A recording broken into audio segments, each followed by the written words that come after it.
Jusqu'à 9h, Good Morning Business.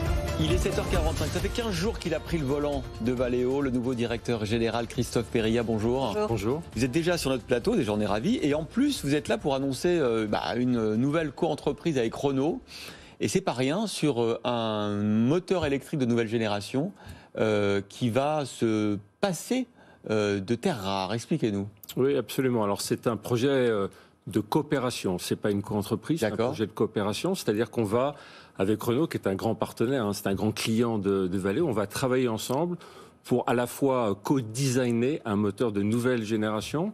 On va le coproduire. Il y a plusieurs parties dans un moteur. Il y a un stator, il y a un rotor. Voilà, donc nous, on a un composant très performant qui s'appelle le stator. Renault a un composant très performant qui s'appelle le rotor. Et ensemble, en mettant les deux parties ensemble, vous avez un moteur de nouvelle génération qui est plus performant et surtout qui n'a pas de terres rares. Et ça, c'est très important. Alors justement, il n'y a pas de terres rares. Parce que les terres rares, on en parle beaucoup, par exemple, pour les composants, les puces. Là, c'est pas de ça dont on parle. Non. Où est-ce qu'on va remplacer ces terres rares? Alors en fait, les terres rares, elles sont utilisées dans les moteurs pour faire des aimants puissants. Voilà, un moteur, ça a besoin d'aimants. Et pour faire un aimant très puissant, vous avez besoin de terres rares. Alors les terres rares, voilà, vous vous souvenez peut-être de vos études, le tableau périodique des éléments, c'est ce qu'on n'apprend jamais. C'est voilà, tout en bas, tout à droite, on n'en parle jamais. Les atomes les plus compliqués. Voilà, c'est le dysprosium, c'est le néodyme, et donc ce sont des éléments qui ont plein de défauts. Les terres rares, elles sont difficiles à extraire. C'est pas propre d'extraire des terres rares.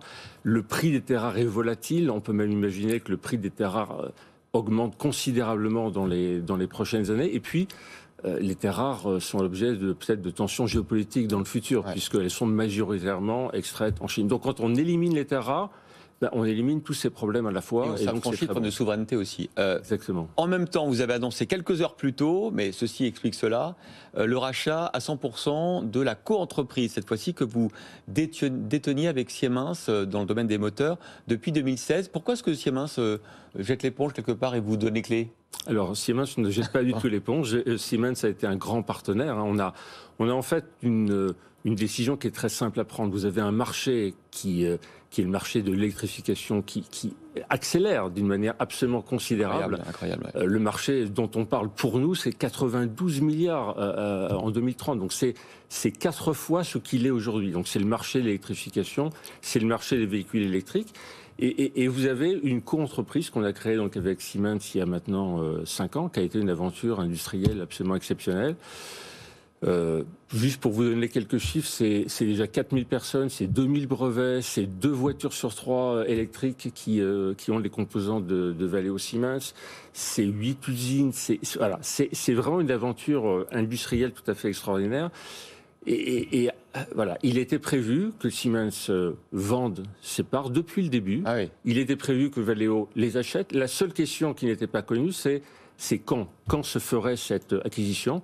Voilà, en parlant avec Siemens, j'ai considéré que le moment était venu.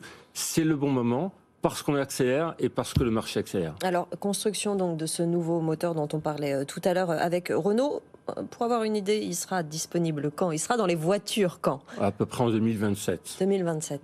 Vous êtes en train comme tout le secteur, de vivre cette transformation de votre industrie, cette électrification.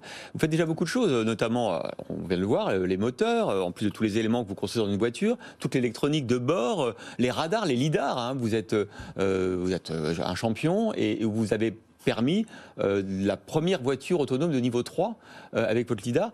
Vous y croyez à la fois, l'électrification, la réponse est oui, aux voitures autonomes complètement? Oui, je pense que ça arrivera, bien sûr, je pense que ça arrivera.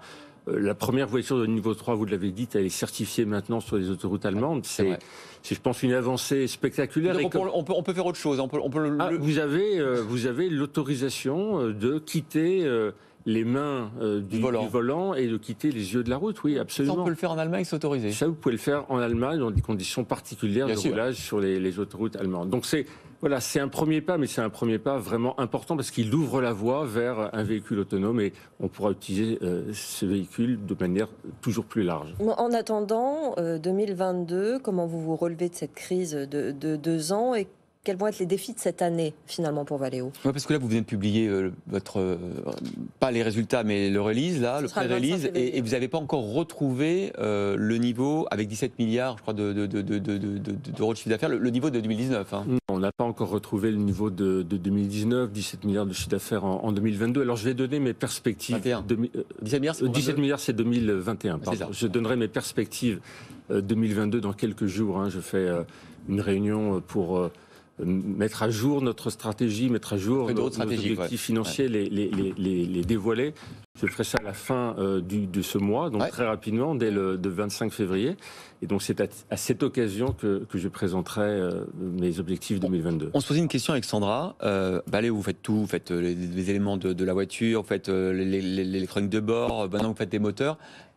Pourquoi vous ne feriez pas une voiture, Valeo, un jour? Vous faites tout quasiment sur une voiture aujourd'hui. Pas une voiture, tout simplement, parce qu'on n'a pas les compétences pour le faire. Voilà, on est concentré sur 4 métiers principaux. On essaye de le faire bien, je crois qu'on y arrive, et ça nous suffit. Voilà, Christophe Périllat, directeur général, nouveau directeur général de Valeo. Merci d'être venu 15 jours après avoir pris les commandes de l'entreprise. On est très heureux de vous accueillir.